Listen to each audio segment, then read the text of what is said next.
Sino na dito naisipan mo na ng ilang beses mag-backslide? No? Minsan diba nagtataka ka sa sarili mo, naisip mo na nga, hindi na ako attend ng church pero andito ka pa rin?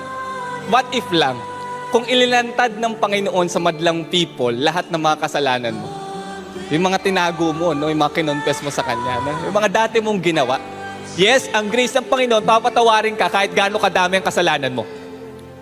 Pero hindi po yan license, no? Hindi ka binibigyan nito ng permission na ikaw ay patuloy na lang magkasala. In fact, ang grace is the power to live above sin. Alam mo, para mas ma-appreciate mo ang grace, balikan mo kung sino ka dati. Kaya yung past mo na yan, part yan ng grace ng Panginoon sa'yo. Yung mga pangit na nangyari sa'yo, kung sino ka dati, tanggapin mo po yun, parte yun.